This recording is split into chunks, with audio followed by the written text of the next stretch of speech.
उस सिलसिला हमने के असही जारी रही। हमने के तरफ से हमेशा रुआ का आदर सत्कार में कोनो कमी ना हुई और कोशिश हमने के जारी रही कि साँच के लड़ाई हमने के लड़त रही जा। तो सीट उनका लगे रहले रहे, बाकी जो उनका जरूरत है 122 पूरा करे खातिर वो राष्ट्रीय जनता दल जो उनका धूर विरोधी रहे उनका के सपोर्ट कर दिलस कि कैसे हूँ भारतीय जनता पार्टी के बिहार नहीं पबा एक के उतारे के हिम्मत करी, ये देखल बड़ा जबरदस्त हुई। और अक्सर हुआ देखले बानी कि जब सीट शेयरिंग के समझौता होला चुनाव से कुछ दिन पहले तो मामला फंसेला, मामला अटक जाला। अगर इतना ही सबके जो असल लड़ाई बा, मुख्य लड़ाई बा, वो ये बात के बा कि नीतीश कुमार जहां एक तरफ भारतीय जनता पार्टी के साथ रह करके अपने मुख्यमंत्री के कुर्सी पर विराजमान रहल चाहता, वो कुर्सी हस्तांतरित नहीं कर चाहत, तो दूसरा तरफ भारतीय जनता पार्टी नीतीश कुमार के मुख्यमंत्री माने खातिर तैयार बा।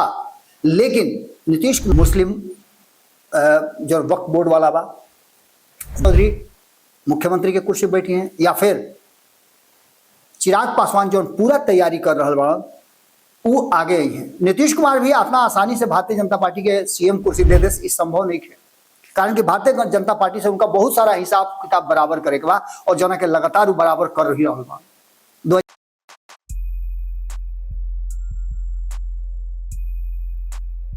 गोला तनी हेरा से अभिनंदन बा, खुटा ठोक पर वालों के बहुत बहुत अभिनंदन करतनी, स्वागत करतनी, हेरा से अभिनंदन करतनी। दुगो लाइन से शुरू करतनी कि ई मालूम बा कि सपना झूठा बा, ई मालूम बा कि सपना झूठा बा, बाकी गलतफहमी भी जरूरी बा, बाकी गलतफहमी भी जरूरी बा। ख्वाब हर कोई के कहाँ पूरा होला, ख्वाब हर कोई के कहाँ पूरा होला, लेकिन ख्वाब देखल भी जरूरी बा। तो खाली फिर से रुआ लोग के बहुत बहुत अभिनंदन करतानी और यह बात खातिर रुआ लोग के बहुत बहुत धन्यवाद भी देतानी कि रुआ लोग के दुलार प्यार जैसे भारत लाइव पर मिलत रहे वैसे भारत लाइव बिहार झारखंड पर भी लगातार बरिस रहल बा। और यह हमनी के आपस के जो बॉन्डिंग बा, एक दूसरा से बात करे के, एक दूसरे के परिवार के साथ जुड़े के, दुख सुख में साथ देवे के, उस सिलसिला हमनी के असही जारी रही। हमनी के तरफ से हमेशा रुआ का आदर सत्कार में कोनो कमी ना हुई और कोशिश हमनी के जारी रही कि साँच के लड़ाई हमनी के लड़त रही जा। आज फिर से रुआ के सामने जो खबर लेके आयल बानी वो निश्चित रूप से बिहार के राजनीति में एगो नया बवंडर लेके आवे वाला बवंडर। हमेशा कहता नहीं कि बार बार अगर कोई गठबंधन टूटे तो ये बढ़िया बात ना होके, ओकरा से असर विकास पर भी पड़ेला, सरकार पर भी पड़ेला और जौन विकास के गति बा वो कहीं ना कहीं ब्रेक करला, अवरुद्ध होला। जैसे वो देखी ना कि नीतीश कुमार जी 2005 से लेकर 2010 तक कोनो तरह के उनका चिंता ना रहे कि उनका केहू कुर्सी से उतार दी, उनका केहू हटा दी। निश्चित रूप से वो देखबे कहीं कि का भइल, विकास इतना तेज गति से भइल कि नीतीश कुमार के नाम सुशासन बाबू रखा गई। 2005 से लेकर के 2010 के बाद 2010 से 15 तक बिहार की जनता यह अपेक्षा रखले रहे कि नीतीश कुमार ओकरा चौगुना वृद्धि करी है। लेकिन अचानक से बीच में रुआ देखबे कहीं कि ईगो के क्लैश भइल, टकराव भइल और भइल का कि एनडीए गठबंधन टूट गई। नीतीश कुमार 2013 में समय पूरा होके से 2 साल पहले ही नाता तोड़ दिले एनडीए से और महागठबंधन का फिर से अपना दम पर सरकार बना ले। 115 को सीट उनका लगे रहले रहे, बाकी जो उनका जरूरत है 122 पूरा करे खातिर वो राष्ट्रीय जनता दल जो उनका धूर विरोधी रहे उनका के सपोर्ट कर दिलस कि कैसे हूँ भारतीय जनता पार्टी के बिहार के सत्ता से दूर रखल जा सके। एकरा में सफल भी भइले और ये सफलता 2015 में भी देखे के मिलल। लेकिन 2025 में परिस्थिति बिल्कुल बदल गई बा, क्यों? कारण कि ओकरा बाद ये एक कोना से वो कोना जाए, एक पार्टी से वो पार्टी छड़पे के बार बार हुआ देखने की प्रक्रिया जारी रहे। 2015 से जो शुरुआत भइल 2013 से 2017 में फिर ब्रेक कर गई, 2022 में फिर ब्रेक कर गई और एकरा के ब्रेक कैला के फिर 2024 में ब्रेक कर गई। यानी कि अब तक 3-4 हाली एक कोना से एक पलाटी से वो पलाटी जाए के काम शुरू हो गई। लेकिन एकरा से असर का भइल तो बिहार के राजनीति और बिहार कहीं ना कहीं नीतीश कुमार के तो मुख्यमंत्री के कुर्सी एक पलटी रहस चाहे वो पलटी रहस, मुख्यमंत्री के कुर्सी उनकर तो बरकरारे रह गई। लेकिन फसल तो में बिहार तेजस्वी यादव अले तो रोजगार वाला मामला सामने आई। जौन वादा कैले रहन 2020 में हुई रोजगार के बाद वो नीतीश कुमार के साथे मिल करके रोजगार देवे वाला काम शुरू हो गई, ओकरा में तनी गति आ गई। अब ओकरा के वो कैश कल चाहत रहन अलग हट करके, कारण कि नीतीश कुमार और तेजस्वी यादव अलग अलग बात और नीतीश कुमार के लेकर के बार बार बात कहल जा रहा बा कि नीतीश कुमार कुर्सी से कोई समझौता ना कर सके और भारतीय जनता पार्टी उनका कुर्सी पर अड़ंगा लगैले बा। हालांकि महागठबंधन के भीतर भी बहुत कुछ ठीक ठाक नहीं है और यह कारण बा कि सीएम और डिप्टी सीएम दोनों के चेहरा बदली, ये बात अब बुझा रहा बा। एक पीछे अगर कुछ कारण अगर समझल चाहिए तो सबसे पहला कारण बड़ुए कि जौना तरीका से एनडीए गठबंधन बा और एनडीए गठबंधन में सीट शेयरिंग के समझौता के लेकर के मामला अटकल बड़ुए से बार बार हम कहता नहीं कि सबसे बड़का पेंच बा बड़ ठीक ठाक रही तो अब वही सीट शेयरिंग के समझौता करके 6-7 महीना पहले ही हर कोई अपना अपना हिसाब से तैयारी करी तो और बढ़िया तैयारी हुई, उम्मीदवार भी बढ़िया चयन हुई थे। लेकिन स्थिति सामने आवत नहीं थे। एक तरफ जहां कहल जा रहा बा एनडीए गठबंधन के तरफ से कि नीतीश के नेतृत्व में चुनाव लड़ल जाई, वो ये नीतीश कुमार के बात के संशय बा कि उनका के मुख्यमंत्री बनावे खातिर तैयार नहीं थे। सीट शेयरिंग के समझौता में जो आंकड़ा सामने आ रहा बा उस आंकड़ा नीतीश कुमार के मंजूर नहीं थे। कारण कि नीतीश कुमार बार बार वाला से कहता नहीं कि नीतीश कुमार के संशय बढ़ुए तो संशय भारतीय जनता पार्टी के भी बा कि कहीं ऐसा ना कि नीतीश कुमार फिर कुछ सीट जीत करके चल जा महागठबंधन में, फिर से भारतीय जनता पार्टी फूक काटा हो जाओ। एकरा के लेके भारतीय जनता पार्टी भी आपन जितना ओकर लगे शक्ति सामर्थ्य बढ़ुए और सबसे बड़का बात बा कि 2025 में एकमात्र बिहार ऐसा राज्य बा जहां चुनाव बा। तो मोहबा का लड़ाई तो जानते बानी कि बड़ा जबरदस्त हुई। यह लड़ाई में भारतीय जनता पार्टी कहीं से चूक नहीं कल चाहत। अपना सारा झमेला अपना सारा विवाद के भुला करके भारतीय जनता पार्टी और आरएसएस बिहार के तैयारी शुरू कर दिले बा और बिहार के तैयारी में नीतीश कुमार सबसे बड़ा फैक्टर बा।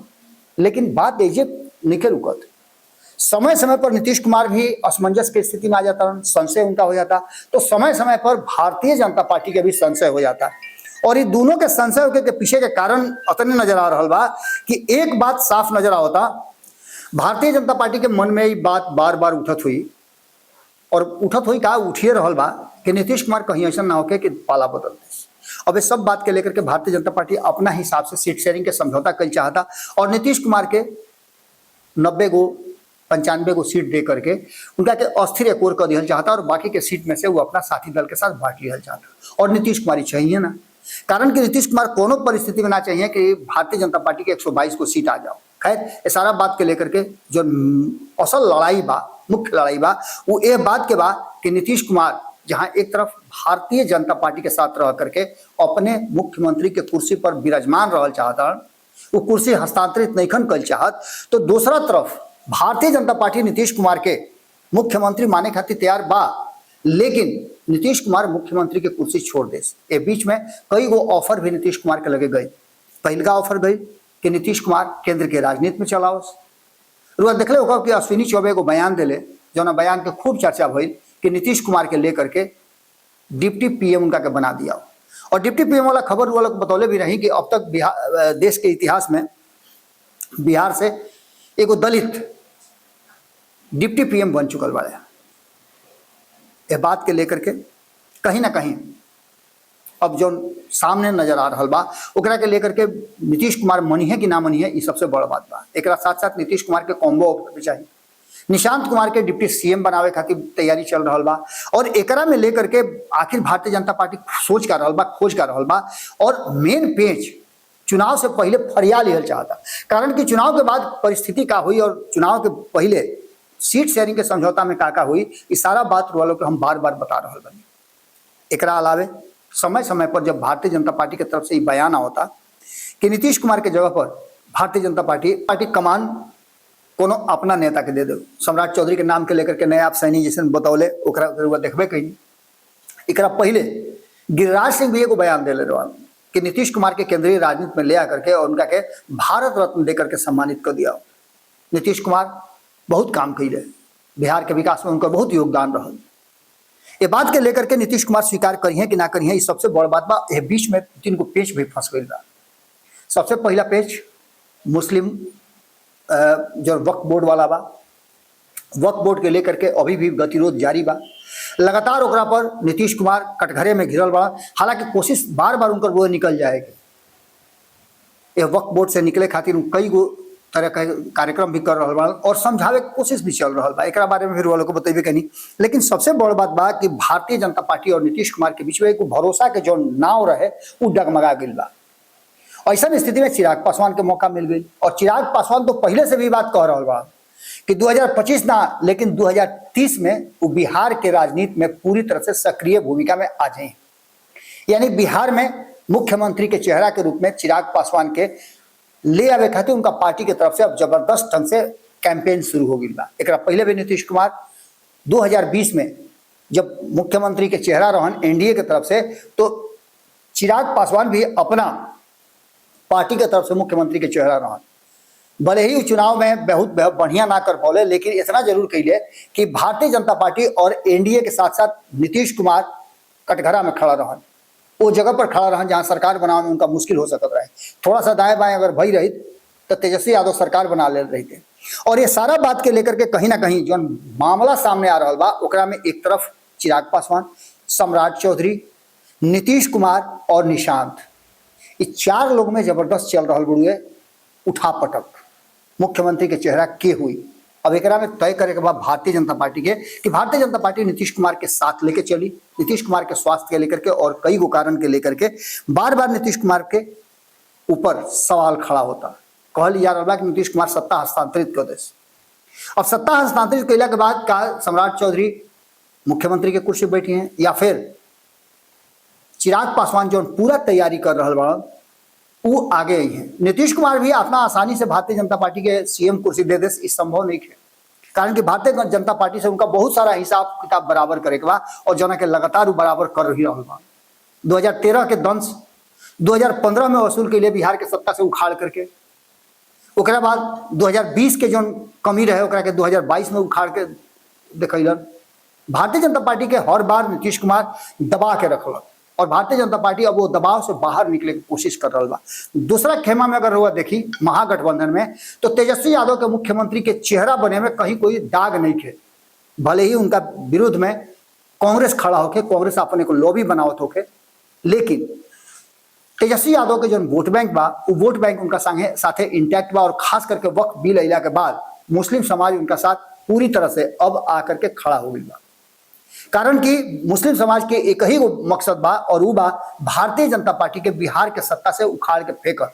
देश भर में ही बात बा, लेकिन शुरुआत बिहार से ही हुई। कारण कि सबसे पहले वक्त वोट बिल के कानून पास होने के बाद बिहार में ही चुनाव बा और बिहार में मुस्लिम समाज की आबादी 17-18% बा।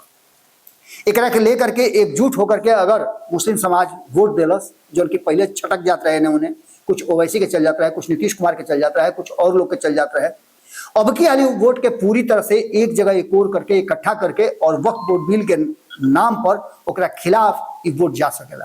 कारण कि नीतीश कुमार के इफ्तार पार्टी में जना तरीका से हुआ देखने की चिट्ठी के पत्री भई और ओकर बहिष्कार कल गई, उसे बात के साफ साफ नजर आ रहा बा। तो दूसरा तरफ भारतीय जनता पार्टी के भी बात नजर आ रहा बा कि नीतीश कुमार लगे तो वोट बैंक बा ना, तो नीतीश कुमार के कितना तवज्जो दिया जा सकेला, नीतीश कुमार के दबावल जा सकेला। लेकिन एकरा पीछे भी बहुत सारा कारण बा जो उनकी वक्त के हिसाब से रुआ सामने नजर आई। अब सबसे बड़ बात बा कि कोऑर्डिनेशन कमेटी बना करके भले ही कांग्रेस अपन मकसद अभी तत्काल साध ले होके, लेकिन आने वाला समय में तेजस्वी यादव मनी है ना मुख्यमंत्री के चेहरा उनकर पार्टी उनका घोषित कर ले बा और उनका साथ एक और बड़ा दल तैयार बा जो उनकी महागठबंधन के हिस्सा बा वीआईपी। मुकेश सहनी लगातार तेजस्वी यादव के मुख्यमंत्री बनावे खातिर खूंटा ठोक के खड़ा बा और ये बात कह रहा बा कि तेजस्वी यादव मुख्यमंत्री बनी है, वो उप मुख्यमंत्री बनी है और अपना समाज के वो आरक्षण दी हुई है। एकरा अलावे वाम दल के बहुत ज्यादा उन्हें आपत्ति नहीं है तेजस्वी यादव बनस या कोई और बने, लेकिन तेजस्वी यादव बनी है इस बात के लेकर के वाम दल भी तैयारी अपन कर रहा बा और तेजस्वी यादव के विरोध में उखाड़ा नहीं है। एकरा साथ साथ जो सीट शेयरिंग के समझौता बा और सबसे बड़ बात बा कि जैसे देख ले हो नीतीश कुमार चाहता कि महागठबंधन में जैसे 2020 में एनडीए गठबंधन में जैसे 2020 में 122-121 के फॉर्मूला तय भई रहे, ये हाली भी तय होकर और बांट दिया कि फल्ला फल्ला तारा देने, फल्ला फल्ला तारा देने। लेकिन ये बात भारतीय जनता पार्टी के मंजूर ना हो सकेला, क्योंकि भारतीय जनता पार्टी के साथ अगर चिराग पासवान के दे दिया तो चिराग पासवान जितना सीट चाहिए उतना सीट में समझौता हो ही ना। ऐसे नीतीश के फॉर्मूला पर भारतीय जनता पार्टी कभी भी हामी ना भर सकेला। तो दूसर का सबसे महत्वपूर्ण बात बा कि नीतीश कुमार के लगे उन्हें जाए के जो महागठबंधन के तरफ एगो रास्ता रहे, वो रास्ता में भी हल्का सा अब एगो ट्विस्ट नजर आवत हुए। वो ट्विस्ट ये बा कि तेजस्वी यादव मुख्यमंत्री के कुर्सी छोड़े खातिर कोनो सूरत पर तैयार नहीं कर, वो निशांत के उप मुख्यमंत्री बनावे खातिर तैयार जरूर बा, कि अगर नीतीश कुमार आओ तो निशांत के मुख्यमंत्री बनावे को मेंटोर के रूप में रखा तो कोई दिक्कत नहीं है। लेकिन दूसरा तरफ कहीं ना कहीं भारतीय जनता पार्टी के बात के एहसास हो गई बा कि का हुई। नीतीश कुमार भी ये बात के समझ रहा बा और ये बात के चिराग पासवान से लेकर के तेजस्वी यादव सब कोई समझ रहा बा, उपेंद्र कुशवाहा समझ रहा बा, जीतन राम मांझी समझ रहा बा कि एक बार जब भारतीय जनता पार्टी बिहार के गद्दी पर शीर्ष कुर्सी पर बैठ जाई तो ओकरा बाद ओकरा के हिलावल उतारल बड़ा मुश्किल हुई। वो अपना हिसाब से पूरा ताना बाना बुन लेला और सारा स्ट्रक्चर बाउंड्री वाला ऐसा घेर देला कि जना में प्रवेश कर बिना ओकरा इजाजत के संभव नहीं। कई राज्य में रुआ देखले बानी ऐसा हो गई।